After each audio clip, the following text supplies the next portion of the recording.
Donald Trump vient d'annuler une attaque de grande envergure contre l'Iran prévue pour ce 19 mai 2026. Voilà le piège. Oui, c'est un piège. Selon les sources, le Qatar, l'Arabie Saoudite et d'autres pays demandent aux États-Unis de reporter l'attaque contre l'Iran de 2 à 3 jours, estimant qu'un accord est imminent. Et Washington attend de Téhéran une déclaration écrite sur le renoncement à la production d'armes nucléaires. Voilà le piège. Donald Trump attaque lorsque Téhéran croit qu'il ne serait pas attaqué. C'est de cela qu'il s'agit. Lorsque Téhéran est en pourparlers avec les États-Unis, c'est à ce moment-là qu'Israël et les États-Unis attaquent. Ils ont déjà utilisé ce schéma 2 fois. Parce que lorsqu'on est dans une négociation et qu'on croit à cette négociation, on diminue le niveau de vigilance. Mais cette fois-ci, Téhéran a déjà appris la leçon. Donc les États-Unis et Israël voulaient peut-être lancer une opération de grande envergure aujourd'hui en bénéficiant l'effet de surprise, mais malheureusement pour eux, l'Iran avait déjà l'information. L'Iran vient de déclarer qu'un nouvel ordre est sur le point de se construire, que le corps de gardien de la révolution allait détruire toutes les bases américaines qui se trouvent au sud du Golfe Persique dans un avenir proche. Parce que l'Iran avait déjà l'information que les États-Unis allaient attaquer. Et comme ils ont compris qu'ils ne bénéficient pas l'effet de surprise, ils ont annulé l'attaque au motif de donner une chance aux négociations. C'est de cela qu'il s'agit. Donald Trump dit avoir annulé une attaque au motif de donner une chance aux négociations. Alors, qu'en est-il de cette déclaration? Trump a fermé la porte aux négociations avec l'Iran. Selon le New York Post, le président Donald Trump a déclaré au New York Post qu'il n'était pas ouvert à des concessions envers Téhéran après avoir reçu une nouvelle réponse décevante de l'Iran à l'accord de paix. Et annonçant de manière inquiétante l'avenir, Trump a déclaré que l'Iran savait ce qui allait se passer. Téhéran savait ce qui allait se passer. La coalition, oui, se préparait à lancer des frappes surprises. Parce qu'avant d'attaquer l'Iran, il commence par une attaque surprise sur les systèmes de défense antiaériens, sur les décisionnaires de Téhéran. Mais cette fois, la vigilance de Téhéran est au point le plus élevé. Et comme Téhéran connaissait déjà leurs manœuvres, il était difficile pour eux de lancer une attaque surprise. Je vais entrer en profondeur pour donner beaucoup plus de détails de ce qui se passe actuellement. Et lorsque vous aurez tous ces détails, vous comprendrez que rien n'est fini, que ceci ne peut être qu'un piège. Mais avant d'aller en profondeur, partagez cette vidéo pour faire en sorte que ceux qui ne sont pas encore abonnés puissent également bénéficier de ces informations. Et si vous ne faites pas partie de la communauté, il est temps de cliquer sur le bouton suivre pour rejoindre votre communauté. Allons-y. Que dit les sources? D'abord, commençons par la déclaration de Donald Trump. Selon lui, les dirigeants du Qatar, de l'Arabie Saoudite et des Émirats Arabes Unis ont demandé de reporter l'attaque prévue contre l'Iran en raison des négociations sérieuses.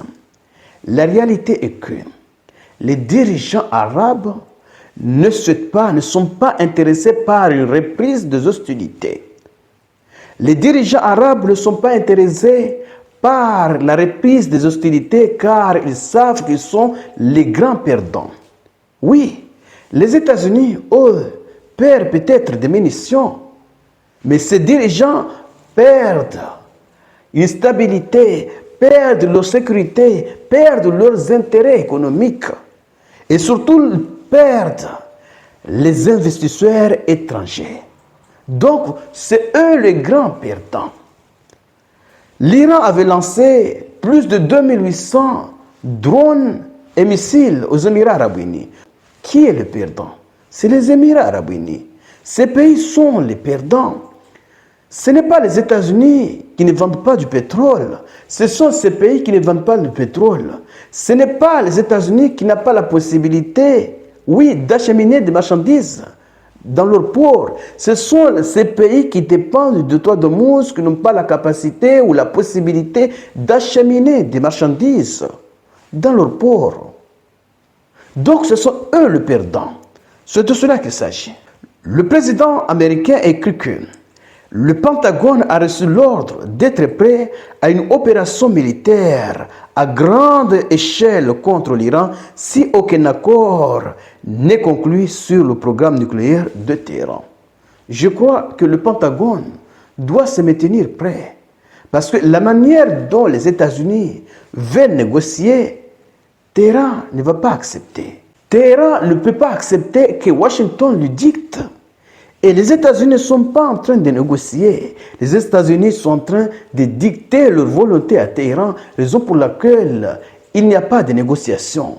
Raison pour laquelle Téhéran s'est retiré, oui, de ces négociations directes, parce qu'il n'y a aucune importance pour Téhéran de négocier dans ce sens. C'est de cela qu'il s'agit. Mais voilà la réponse des autorités iraniennes. Un haut responsable iranien a déclaré ceci. Il fixe une date butoir pour une frappe militaire, puis l'annule eux-mêmes, dans l'espoir vain de faire capituler la nation iranienne et ses dirigeants. La pointe de fer des puissances forces armées et de la grande nation iranienne les contraindra à battre en retraite et à capituler. Cela signifie que les menaces d'attaque et des reports d'attaque n'intimident pas les Iraniens. Oui, Téhéran n'est pas intimidé par ce manœuvre parce qu'ils savent qu'ils ne peuvent pas faire confiance à Washington, surtout pas à Donald Trump. Le président iranien a déclaré ceci. Le dialogue ne signifie pas la capitulation parce que la pression, le manœuvre utilisé par Donald Trump est un moyen de faire pression contre Téhéran. C'est de cela qu'il s'agit. La République islamique d'Iran entame le dialogue avec dignité, autorité et en préservant les droits de la nation et en aucun cas elle ne renoncera aux droits légaux du peuple et du pays. Nous servirons le peuple avec logique et de toutes nos forces jusqu'au bout. Et nous protégerons les intérêts et l'honneur de l'Iran. C'est un peuple qui aime parler de dignité et d'honneur.